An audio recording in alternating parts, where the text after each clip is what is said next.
3, 2, 1, recording. So you want to get the orange and teal look. I'm going to show you this in a new format. So first, I'm going to go to here and go color space transform.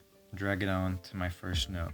I'm going to go down, Rec 2020, and Fuji F-Log, since that's my camera's profile. Now if you have a different camera, you need to look up what your profile is.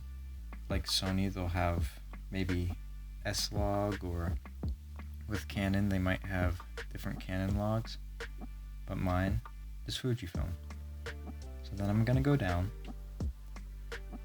to Rec 709 for the color output, and then for the gamma I'm going to go to Cineon Film Log. Now after this I'm going to name this, I'll name it 709 because of the color output. Next I'm going to add a node by pressing Option or Alt S. Then I'm going to go down, right click, and then I'm going to go to LUT, Film Looks, and go down to Kodak 2383, the D65 version. This is a cooler cast of this LUT, but if you want a warmer cast, you can try the other color outputs. There we go. Now I'm going to add another node, right click, then go to Add Node, Corrector. Drag that down. This is going to be our primaries. If I can type. Primaries. There we go. Now the sky is looking a little bit bright, so I'm going to drag down the highlights until I get something I like. I really like this gradient in the sky. Then I'm going to drag up my gamma to get something I like in the shadows. That's looking good to me. Then I'm going to add another node.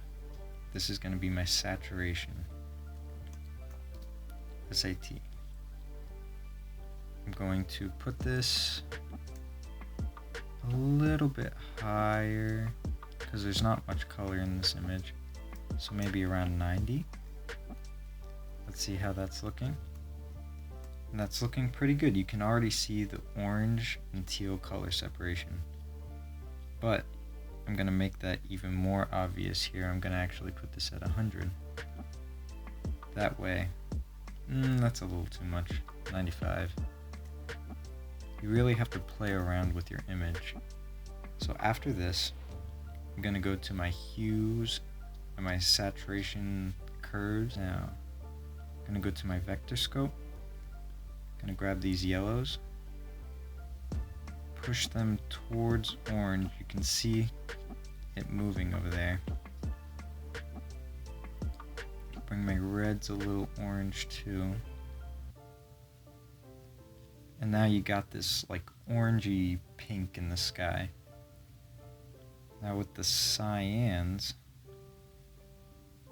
gonna move this up, more cyan. Now we got that orange and teal look going on. Now the image is a little cool, so I'm going to add another node. I'm gonna add it right after the saturation.